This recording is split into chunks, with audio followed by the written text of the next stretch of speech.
오늘 예수도 헌신 예배를 맞이하여 말씀을 무엇을 전할까 생각을 하다가 예수도 여선교회라고 해서 예수도의 말씀을 한번 같이 나누며 은혜를 받았으면 좋겠다라고 하는 그러한 생각을 갖습니다.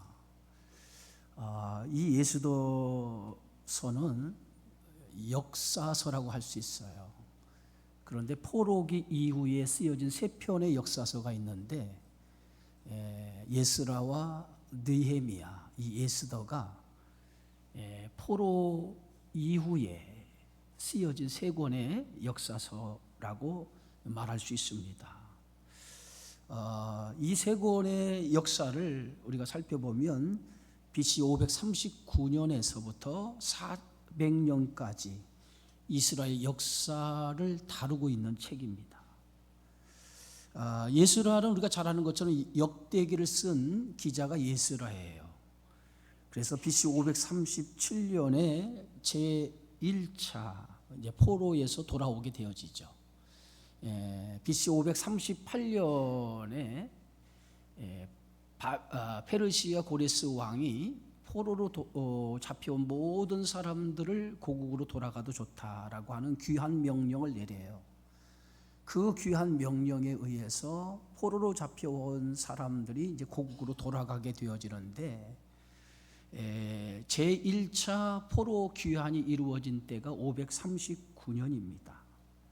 자, 539년에서부터 시작을 해서 3차 포로 귀환까지 BC 444년까지 3차에 걸쳐서 포로로 잡혀왔던 이스라엘 백성들이 고국으로 귀환을 하게 되어지죠. 자, 이제 고국으로 귀환을 한 이들이 고국에 돌아가서 행했던 일들을 기록한 책이 예스라와 느헤미야라고 하는 책이에요. 원래 예스라와 느헤미야는 따로따로 이렇게 나누어진 책이 아니라 원본에는 한 권의 책으로 되어져 있었어요. 예스라와 느헤미야가 한 권의 책으로 묶여져 있었는데 이것을 예스라와 느헤미야로 분리를 해서 두 권의 책으로 우리가 나누어서 보게 되어집니다. 우리가 잘 아는 것처럼 그 예스라는 우리 이제 1차 포로 귀환과 또 포로 귀환을 통해서 제일 먼저 하게 되어지는 것이 뭐예요? 스룹바벨을 중심으로 해서 성전 재건을 시작을 하죠. 그리고 성전 재건이 이루어지고 난 다음에 예스라를 통해서 하나님의 말씀을 통해서 영적인 신앙을 다시 회복하는 일들을 하게 되었죠. 그게 1차와 2차에 이루어졌던 포로에 돌아온 사람들이 했던 일들이에요. 그리고 3차에 돌아왔던 사람들이 누굽니까? 느헤미야를 중심으로 해서 포로에서 돌아오는데 그 3차로 돌아왔던 사람들이 무너진 예루살렘 성벽을 재건하게 되어지는, 그래서 다시 이스라엘을 부흥하는, 유다를 부흥시키는 일들을 하게 되어지는 일을 느헤미야를 중심으로 해서 행하게 되어지죠. 자, 그런데 예스더서는 포로로 귀환한 사람들의 이야기가 아니에요.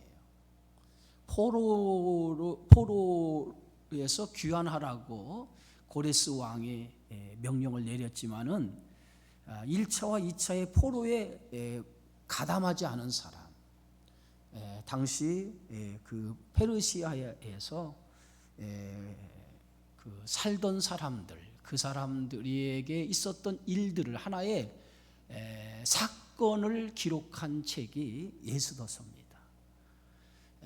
그래서 이 예수도서는 어찌 보면 흩어져 있는 디아스포라고 얘기하죠. 하나님의 백성을 어떻게 이방 땅에서 하나님이 보호하시고 하나님이 지키시고 하나님이 인도해 주시는가, 하나님의 섭리를 가장 잘 드러내고 설명하고 있는 책이 오늘 이 예수도라고 하는 책이에요. 그래서 이 예수도는 그 에스더를 통해서 그 민족을, 그 흩어졌던 유대인들이 멸절을 당할 위기에서 한 여인의 기지로 말미암아 그 유대인들의 생명을 건지게 되어지죠. 그 생명을 건진 것을 기념해서 지금도 유대인들은 그날을 기념하죠. 그 날이 부림절이라고 하는 절기예요.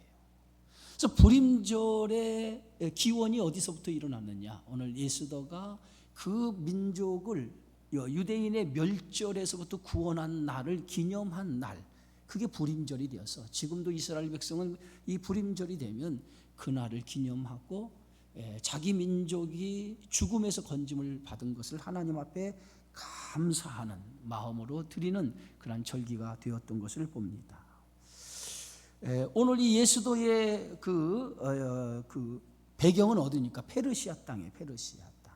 그 가운데서도 페르시아 중심이라고 할 수 있는 수산성에서 이루어진 하나의 사건이죠. 이 페르시아 제국의 3대 왕이 누구냐? 세 번째 왕으로 등극한 사람이 오늘 성경에 등장하는 아하수레. 오늘 성경의 말씀 1장에 보면 아하수레오라고 하는 왕이었어요. 그런데 아하수레오 왕이라고 하는 이름보다도 역사책에 보면 그 아하수레 왕을 어떻게 소개하고 있냐면 이렇게 크세르크세스라고 소개하고 있어요. 그러니까 역사책에 보면 크세르크세스라고 하는 왕의 이름이 더 잘 알려져 있다는 거예요. 아하수레 왕보다. 그러니까 역사책에는 크세르크세스라고 하는 왕이에요. 그 왕이 통치하고 있던 시대에 하나의 사건이 일어난 것을 지금 배경으로 하고 있는 것이 예수도라고 하는 책입니다. 이 수사는 당시 페르시아 제국의 수도였어요. 이 페르시아 제국에 여러 궁이 있었어요. 그냥 페르시아 제국이 얼마나 넓은지, 저 동쪽 끝에는 인도, 저 서쪽 끝에는 이디오피아까지, 아프리카 이디오피아까지가 그 당시 그 페르시아가 다스리고 있는 땅이었어요. 그래서 예수도 1장에 보면은 뭐라고 기록이 되어졌냐면 이렇게 기록되어 있어요. 아하수르에는 인도로부터 구스까지 127지방을 다스렸다 그랬어요. 그러니까 얼마나 어마어마한 땅을 다스리고 있었다는 거예요. 그렇기 때문에 그 어마어마한 땅을 다스리고 있었기 때문에 한 그 왕궁의 수산이라고 하는 궁에서만 왕이 통치할 수 없어서 여러 군데의 왕궁을 지어놓고 그 왕궁에 머물면서 왕이 나라를 통치했던 것을 보게 되어지죠. 그래서 세 군데의 그러한 왕궁을 지어놨는데 수산에도 바벨론과 악베다 그리고 페르세폴리스라고 하는 곳에 이제 이 크세르크세스 아하수르의 왕이 왕궁을 거기다 지어서 나중에는 그 왕궁을 지은 그곳에다가 새롭게 수도로 삼아서 그곳으로 옮기게 되어지죠. 근데 당시 이 아하수르의 왕이 나라를 다스릴 때에 그때의 수도가 어디냐? 이게 수산성이라고 하는 성이 당시의 수도였다라고 하는 것이죠. 자, 그런데 이때가 어느 때냐? 시간적인 배경은 이 아하수르의 죄의 3년에서 12년 안, 480년에서 BC 474년 그 기간입니다. 이때가 뭐냐면 제1차 그 포로 귀환, 이스라엘 백성 제1차 포로 귀환과 제2차의 포로 귀환 사이에 하나의 사건이 발생한 거예요. 그러니까 지금 고레스 왕의 그 칙령에 의해서 포로로 잡혀온 사람들이 고국으로 돌아가게 되죠. 1차의 포로로 귀환한 사람들이 몇 명이었어요? 49,900 몇 명이었어요. 정확하게는 한 5만 명 가량이 1차 포로 귀환에 응해서 5만 명이 고국으로 돌아가 있었어요. 그 2차 포로 귀환들이 이제 준비해서 이제 고국으로 돌아가는 그러한 시점에 오늘 포로로 돌아가지 있고 페르시아 수산이라고 하는 지역에 살고 있던 유대인들에게 일어난 하나의 사건이 오늘 예수도서를 다루고 있다는 거죠. 자, 그런데 이제 그 당시에 보면은 상당수의 유대인들이 1차와 2차와 3차에 걸쳐서 포로로 끌려오지 않았습니까? 우리가 성경에 보면 많은 대다수의 유다 백성들이 포로로 끌려왔는데, 포로로 끌려오지 않은 사람들은 당시에 노인들, 그리고 아주 약자들, 그런 사람들 말고는 대부분 다 포로로 끌려간 거예요. 그러니까 어마어마한 이스라엘 백성들이 바벨론 땅으로 포로로 끌려가게 되어진 거죠. 그런데 포로로 끌려갔는데 1차로 귀환한 사람은 겨우 5만 명밖에 되지 않았다는 거예요. 그 나머지 많은 사람들이 아직도 어디에 살고 있어요? 페르시아 땅, 포로로 끌려간 그 땅에서 살고 있었다는 거예요.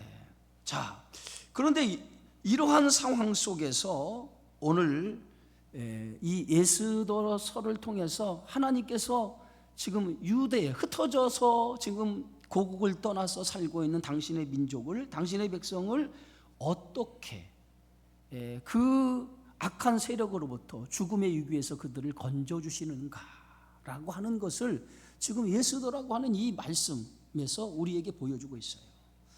오늘 예수도서의 주인공이 누굽니까? 예수도죠, 예수도. 이 예수도는 이제 크세르크세스 아하수르의 왕의 왕비가 됩니다. 근데 원래 왕비가 있었어요. 원래 아하수르의 왕의 왕비가 있었습니다. 근데 그 왕비가 폐위가 되죠. 폐위가 되는 이유가 어떤 이유가 있냐면, 이 아하수르의 왕이 죄의 3년에 제국 안에 있는, 그 제국 안에 있는 모든 신복들을 다 수산궁에 불러들여요. 그리고 그 수산궁에서 성대한 연회를 베풉니다. 잔치를 무려 6개월 동안 성대한 잔치를 베풀어요. 이 6개월 동안 성대한 잔치를 베푼 이유가 하나 있었어요.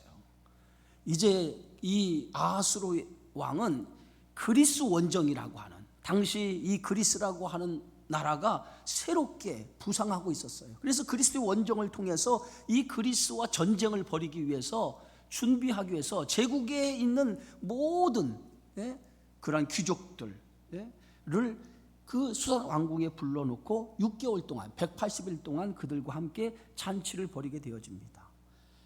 그러면서 그 잔치를 통해서 하나의 그리스 원정의 출정식을 준비한 거예요. 전쟁을 준비하는 출정식을 준비하면서 신복들의 사기를 진작시키기 위해서, 전쟁을 앞두고 사기를 진작시키기 위해서 이 아하수르 여행이 180일 동안 연회 잔치를 벌이게 된 거예요.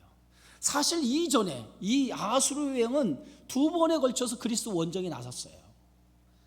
그런데 2번에 걸쳐서 그리스 원정에 나섰는데 2번에 걸쳐서 처참하게 그리스 앞에 전쟁에 패하고 돌아온 거예요.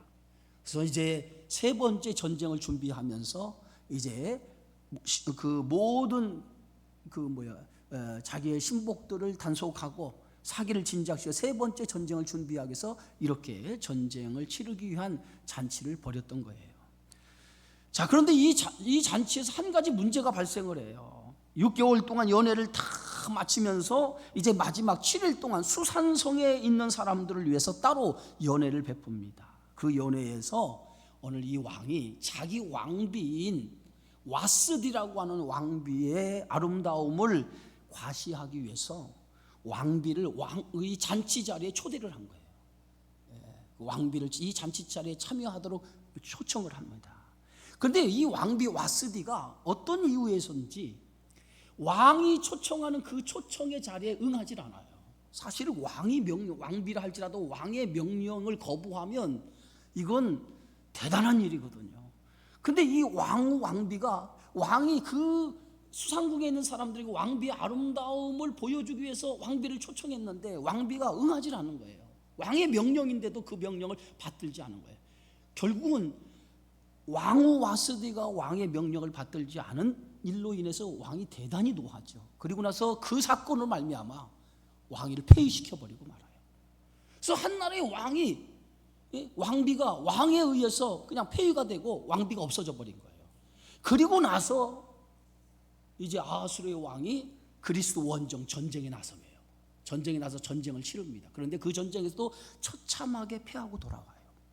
패하고 돌아와서 이 왕이, 아하수르의 왕이 어떤 생각을 하겠습니까? 전쟁에서 지고 실패를 안고 고국으로 돌아왔을 때 그는 상당히 무력감에 빠져 있을 때, 그가 그 무력감에 빠져 있을 때 누가 생각나겠어요? 자기가 폐위한 왕비가 생각이 난 거예요. 그래서 내 자신의 잘못으로 왕비를 폐위했던 것을 후회하기 시작합니다. 그 후회하기 시작하자 그 주변에 있던 신하들이 왕이 왕비를 폐위한 것에 대해서 후회한다고 하는 것을 알고 있었어요.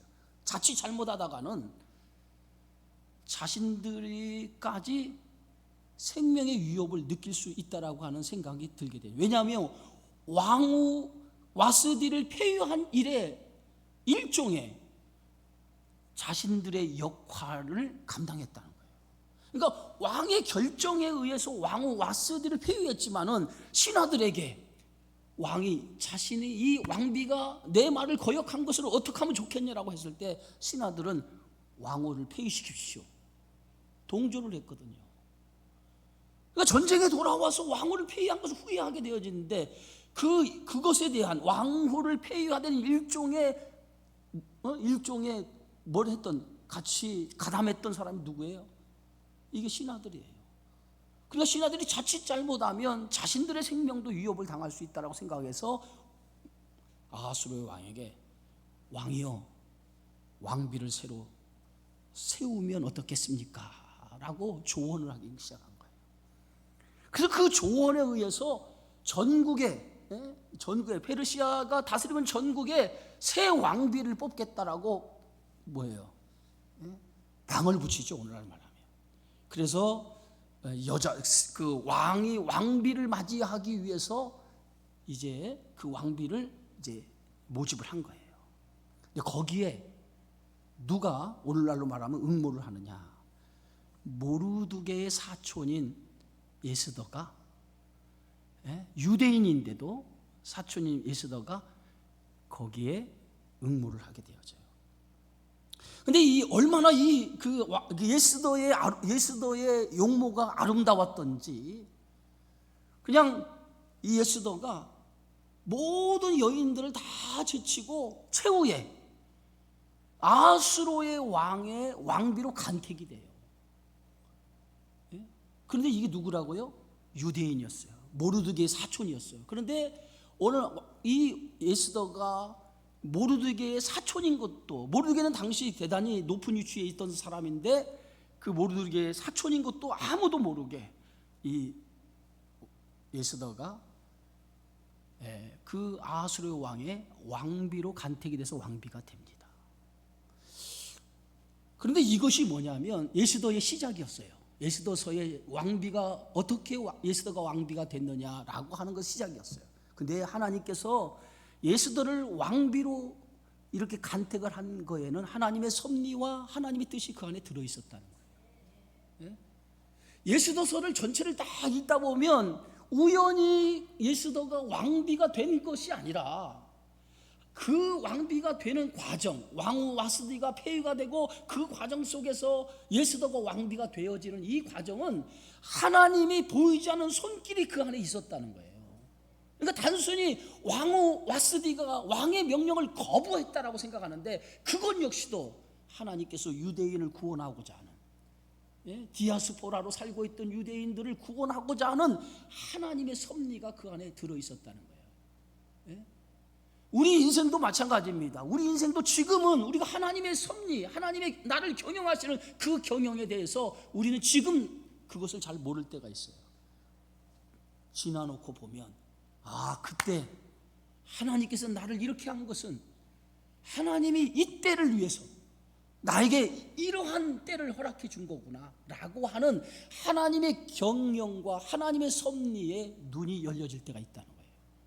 그러니까 성경은 당장 당장 우리의 인생 속에서 당장의 인생만 바라보라고 하나님은 얘기하지 아니하고, 그 우리가 사는 인생 속에서 그 순간이 아니라 그 순간을 지나놓고 보면, 지금 현재 이 순간 지나놓고 볼 때 그 순간이 있기 때문에 오늘 하나님께서 나를 미래에 이렇게 만드시고자 하는 하나님의 섭리 속에서 지금이라고 하는 이 순간을 그렇게 만들고 있다라고 하는 것을 깨달아야 된다는 거예요.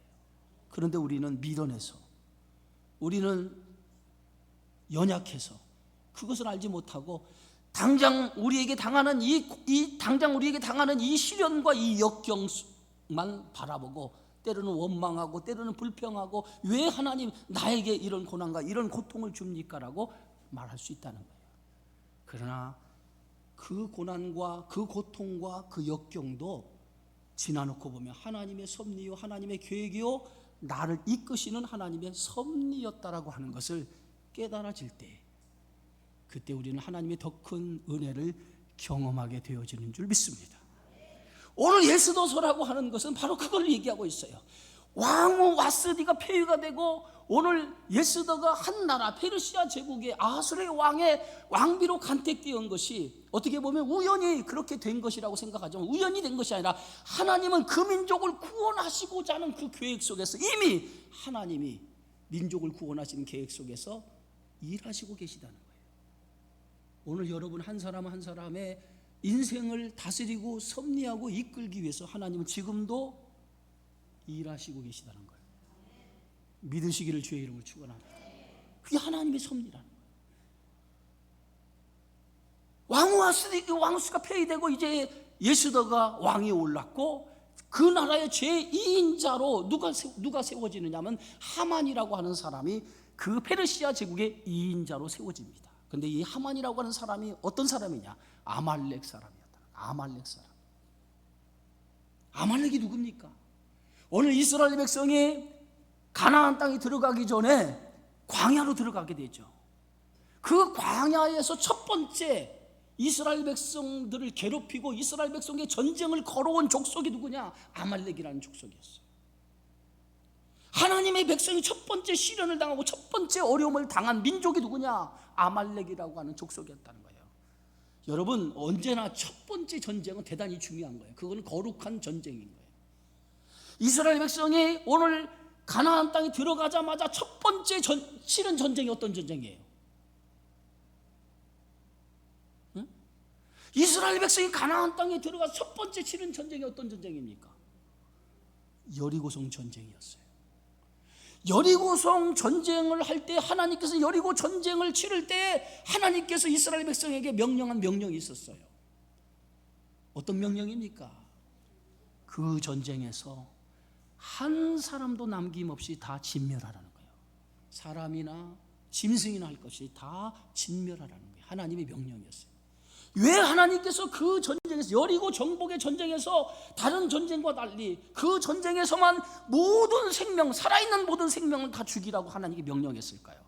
그 전쟁은 헤렘 전쟁이라고 하는 거룩한 전쟁이기 때문에 하나님이 하시는 전쟁, 첫 번째 전쟁이고 첫 건 누구예요? 하나님 것이기 때문에 모든 것을 진멸해서 하나님 앞에 돌리라는 거예요. 그런데 그 전쟁에서 하나님 말씀에 순종했습니까? 안 했습니까? 순종했어요? 순종하지 않았죠. 아간이라고 하는 사람이 자기 욕심에 의해서 왕과 그리고 뭐예요? 거기서 외투 한 벌과 금덩이 하나를 숨겨주게 되어지죠. 결국은 그것이 불순종을 낳게 되고, 그 불순종의 결과가 어떻게 납니까? 3,000명만 있으면 아이성을 정복할 수 있다고 하는 정탐꾼의 보고에 의해서, 이 3,000명은 있으면 아이성을 정복하는 보고에 의해서 아이성 정복에 나섰다가 3,000명이나 되는 사람들이 죽임을 당하고 도망쳐 나오죠. 불순종의 대가를 지불하게 되어지죠. 마찬가지로 오늘 광야에 들어가서 첫 번째 치른 전쟁이 아말렉, 이 아말렉은 하나님을 대적하는 무리였다는 거예요. 하나님께서 계획하시는 일을 진행할 때 첫 번째로 하나님의 계획하시는 일을 방해하고 그를 대적한 세력이 누구냐? 아말렉이었다는 거예요. 그래서 하나님의 아말렉이 하나님의 계획을 대적하고 하나님의 뜻을 대적하는 아말렉. 그래서 성경은 이렇게 말합니다. 대대에 내가 너희와 싸우리라. 하나님을 대적하는 첫 번째 이 아말렉에게 너희들이 가는 곳에 대대에 너희와 싸워서 너희를 죽이겠다는 거예요. 결국은 사무엘 시대에 가서 아말렉 족속은 완전히 진멸이 되어버립니다. 그런데 오늘 하만이라고 하는 사람이 누구라고요? 어느 족속이라고요? 아말렉. 아각의 후손, 아말렉 왕의 후손,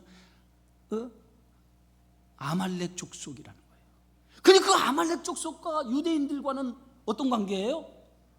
원수 관계는 원수.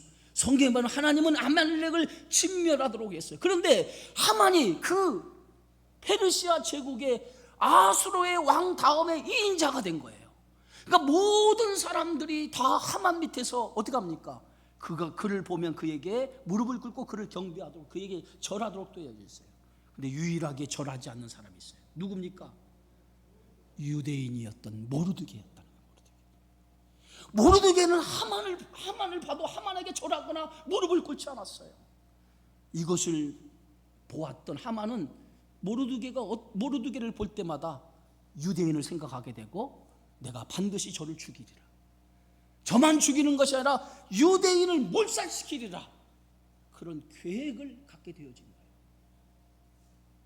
그래서 이 하만이 하만을 모르드게를 죽이고 유대인을 죽일 계획을 이제 왕 앞에 2인자로서 나서서 왕에게 이렇게 얘기합니다. 왕이여, 페르시아의 법을 지키지 않은 민족들이 있습니다. 그 민족들을 왕의 이름으로 처단하지 않으면 안 됩니다. 그 권한을 나에게 주십시오. 내가 이 민족을 위해서, 이 나라 페르시아 땅을 위해서 내 재산을 이 페르시아 왕 앞에 바치겠습니다. 왕 앞에 자기 재산을 바치고 유대인을 몰살시키려고 하는 그 계획을 왕 앞에 얘기하면서 페르시아 법을 지키지 않는 민족이 있다고, 그 민족을 다스리게 해달라고, 그 권한을 자기에게 달라고 요구를 해요. 그래서 왕이 하만의 요구를 받아들여요. 그래서 왕의 이름으로 조서를 쓰고 왕의 반지가 임금이에요. 왕의 반지에 도장을 찍어서 전국에 조서를 반포하기 시작합니다. 그 전국에 조서를 반포한 그 반포가 어떤 얘기냐? 오늘 예수도서 3장 12절과 13절에 한번 읽어봅시다.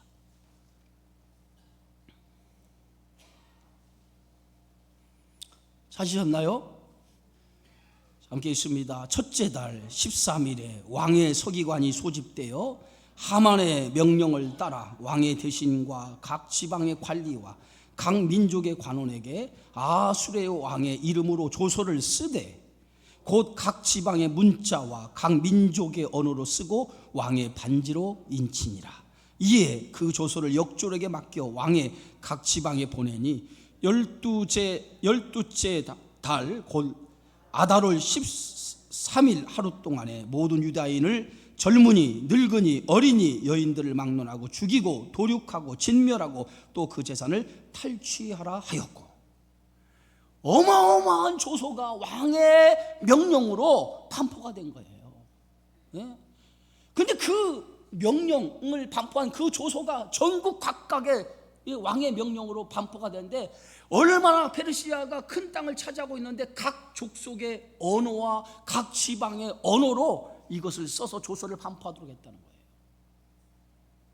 그러니까 전국에 하만의 계략에 의한 왕의 이름으로 조서가 반포가 되는데, 그 반포된 조서의 명령이 어떻게 되어 있냐면 12째 달 곧 아달월 13일 하루, 12째 달, 지금으로부터 12째 달에 아달월 13일 날 하루 동안에 모든 유다인들을 다 죽이라는 거예요.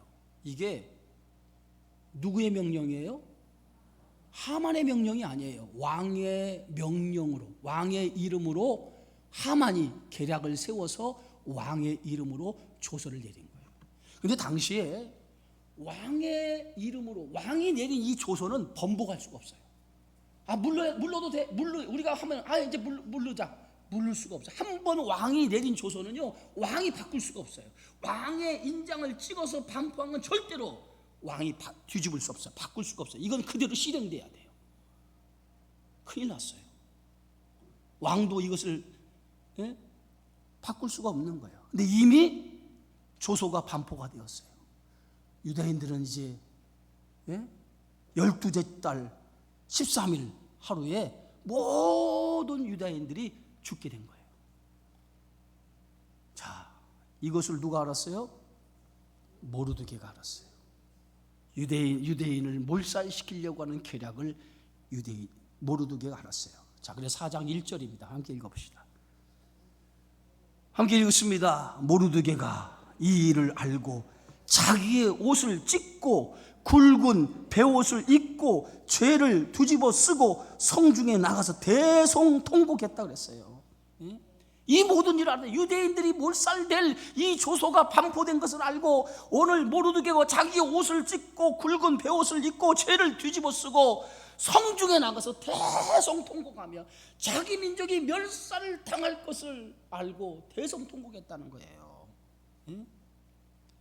그런데 모르드게만 대성통곡한 것이 아니라 왕의 명령과 조서가 각 지방에 이름에 유다인이 크게 애통하여 금식하며 울며 부르짖고 굵은 베옷을 입고 죄에 누운 자가 무수하더라. 이 조서를 보았던 유대인들이 그날 우리가 다 죽는 날이구나 생각하고 그들이 그 조서를 보고 모든 흩어졌던 유대인들, 디아스포라 유대인들, 포로 잡혀갔던 페르시아 땅에 살고 있는 유대인들이 그 조서를 보고 대성통곡하며 울기 시작했다. 왜? 그날이 뭐요? 자기가 죽는 날이라. 여러분, 죽는 날을 정해놓고 산다고 할 때 얼마나 괴롭겠어요. 응?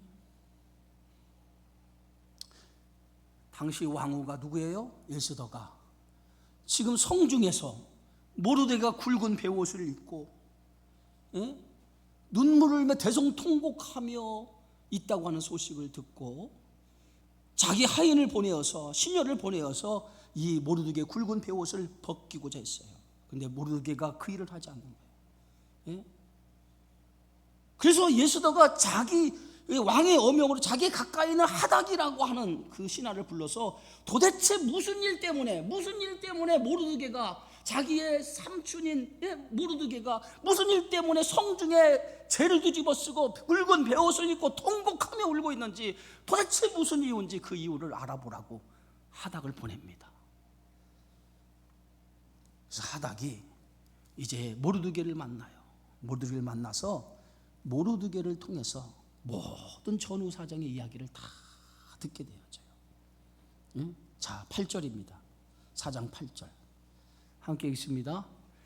또 유다인을 진멸하라고 수산국에서 내린 조서 초본을 하닥에게 주어 에스더에게 보여 알게 하고 또 그에게 부탁하여 왕에게 나아가서 그 앞에서 자기 민족을 위하여 간절히 구하라 하니, 오늘 모르드게는 왕의 이름으로 조서를 내린 그 초본을 그 에스더의 종인 그 하닥에게 그걸 줘요. 그걸 줘서 이 초본을, 왕의 조서의 초본을 에스더에게 보여주라는 거예요. 그래서 그 하닥이 들고 가서 에스더에게 보여주면서 뭐라고 합니까? 자기 민족을 위해서 기도하라는 거예요. 자기 민족을 기도하라는 거예요.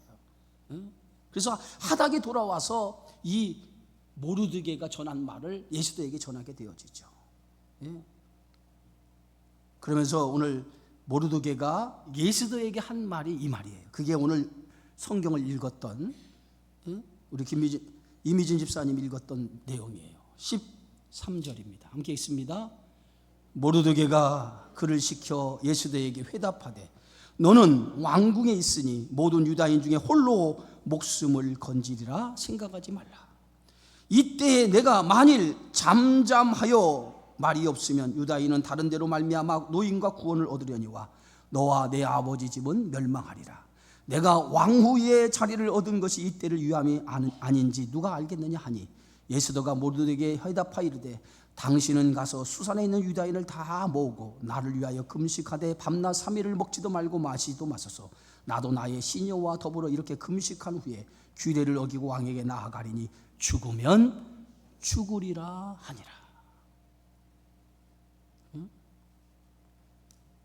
오늘 모르드게는 그 왕궁에 있는 예수도에게 모든 유대인들이 멸절당할 그 위기에 처했다는 건 사실을 왕후에게 알리면서, 너 홀로 목숨을 건질 수 있다고 생각하지 말라. 너도 유대인 아니냐. 너 홀로 목숨을 건질 수 있다고 생각하지 말라. 네가 잠잠하면 하나님께서는 너를 통하지 않고 다른 사람을 통해서 하나님은 유대인들을 구원해 주실 거라는 거예요. 너 아니더라도 하나님의 계획 속에 유대인을 통해서 하나님 이 민족을 구원하고 하나님의 역사를 이루시고자 하는 그 계획 속에서 예수도가 아니라도 하나님은 다른 사람을 통해서 구원시키라는 거예요. 돌일들이 사람이 하나님 말씀을 전하면 돌들이 외치는 것처럼 하나님이 대신 다른 것을 통해서 외치게 만들겠다는 거죠. 네가 지금 왕후의 자리를 얻은 것은 이때를 위해서 하나님이 너를 왕후의 자리에 앉혀준 거라는 거예요. 그걸 기억하는 거예요. 네가 지금 왕후의 자리에 앉힌 것은 하나님이 이때 유대인을 구원하고 유대인을 구원하는 일에 네 일을, 그 사명을 감당하기 위해서 하나님이 너를 왕후에 앉힌 거라는 거예요. 그 말을 모르드게가 보낸 그 서신을 통해서 예수도가 깨닫게 되어져요. 그러면서 예수도가 결단을 합니다. 뭐라고 결단을 하죠? 오늘 16절에 보니까, 수산에 있는 유다인들 당신은 다 가서 모르드게에게 수산에 있는 유다인들을 다 모아주십시오. 그리고 나를 위해서 금식하며 기도해 주십시오. 밤낮 3일 동안 먹지도 말고 마시지도 말고 나를 위해서 금식해달라는 거예요.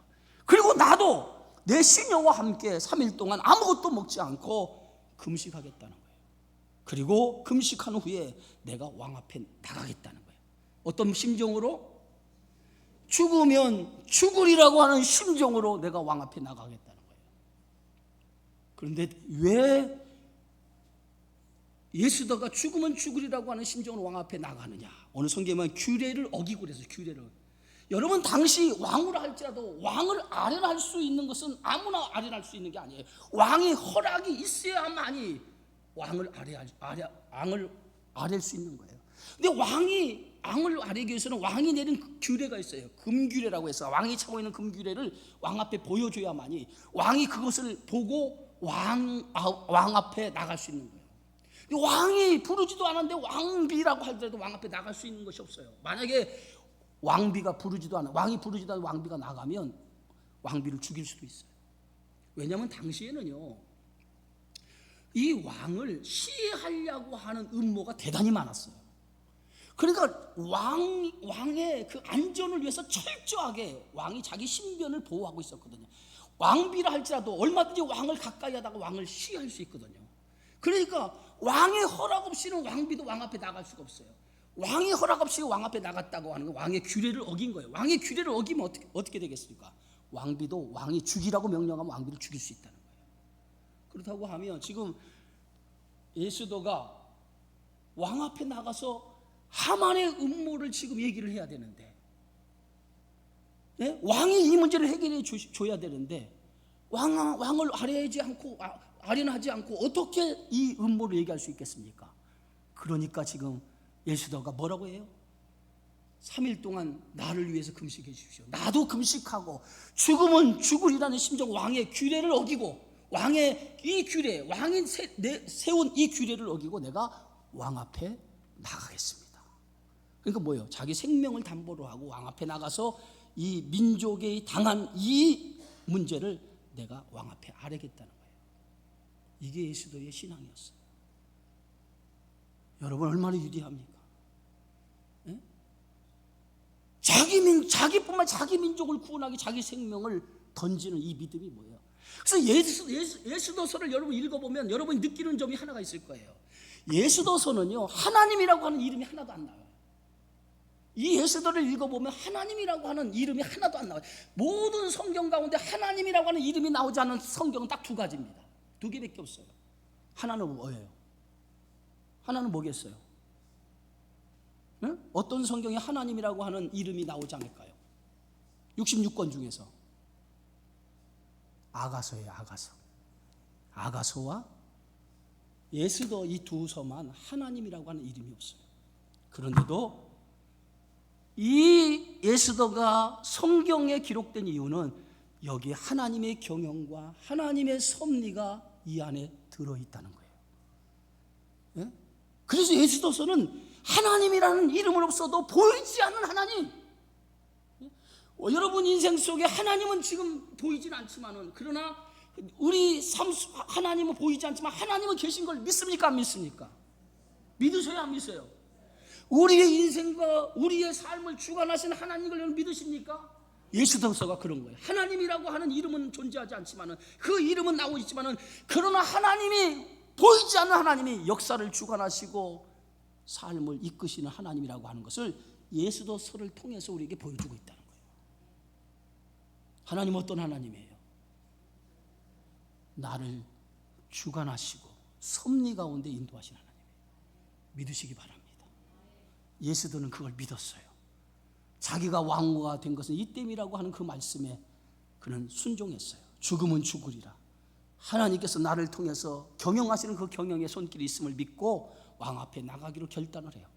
그리고 정말 왕 앞에 나가게 되었어요. 그리고 뭐예요? 하만의 음모를 드러내고, 그리고 하만의 음모가 드러나자 왕은 하만이 모르드게를 달려고 장대를 준비한 그 장대에 하만이 대신 매달려 죽게 되어지고, 그리고 왕의 조소가 다시 반포됩니다. 모든 유대인들은 며칠 날? 열 몇째 날? 둘째 날, 12째 달 그 13일에 모든 유대인들은 다 죽임을 당하도록 되어 있어요. 근데 왕의 조선을 바꿀 수 있다고 했어요? 없다고 했어요? 왕의 조선은 한 번 내리면 바뀔 수 없어요. 그렇다고 하면은 유대인들은 왕의 조서를 바꿀 수 없기 때문에, 그럼 어떻게 꼼짝없이 죽어야 되잖아요. 왕이 다시 왕의 이름으로 조서를 내리는데 어떻게 내리냐? 모든 유대인들은 그날 자신들의 생명을 건지기 위해서 방비를 해라. 자신의 생명을 지키기 위해서 방비를 하라는 거예요. 그것이 두 번째 내린 왕의 이름을 내린 조서였어요. 그래서 왕의 이름을 내린 조서로 인해서 모든 유대인들은 그날 자신의 생명을 지키기 위해서 방비를 하기 시작해요. 그래서 결국은 뭐예요? 그 방비로 인하여서 오늘 그날 어떻게 됐습니까? 오히려 자기를 죽이려고 하는 그 이방 민족을 오히려 수많은 사람들을 죽이는 결과를 낳게 되고, 유대인들이 멸절되지 않냐고 하나님의 은혜로 보호하심을 입어 생명을 건지게 되었다는 거예요. 오늘 우리 예수도, 우리 여선교회 헌신 예배를 통해서 예수도의 신앙을 본받으시기 바랍니다. 이름만 예수도가 아니라 정말 하나님의 뜻을 위해서라면, 하나님의 그 뜻을 위해서라면 죽음은 죽으리라는 각오와 결단, 나의 신앙이 있으시기를 바라겠고, 또 하나는 하나님께서 여러분 인생 속에 지금 현재보다도 더 나은 인생을 하나님이 지금도 경영하시고 이끄시고 계획하시고 섭리하신다라고 하는 것을 믿으시기 바랍니다. 현재가 중요한 것이 아니라 현재 속에서 하나님은 미래의 나를 만들기 위해서 현재 지금 하나님은 나를 인도하고 계시다는 거예요. 어떤 자리에 있든지 두려워하지 마시고, 현재가 내가 아니라 미래의 하나님 나를 이렇게 만들기 위해서 하나의 지금 과정 속에 나를 경영하시는 하나님의 손길이 있음을 믿고 그 경영에 순종하시고, 그 경영에 눈이 열려지고 말고 그 경영을 통해서 하나님의 역사를 체험하는 믿음의 우리 여선교회, 우리 성도님들이 되어지기를 주님의 이름으로 축원합니다. 기도합니다. 하나님 은혜 고맙습니다. 예수도서를 통해서 우리에게 주신 귀한 말씀을 다시 한번 깨닫게 하심을 감사하고, 눈을 열어 하나님의 섭리와 우리의 인생을 경영하시는 놀라운 경영의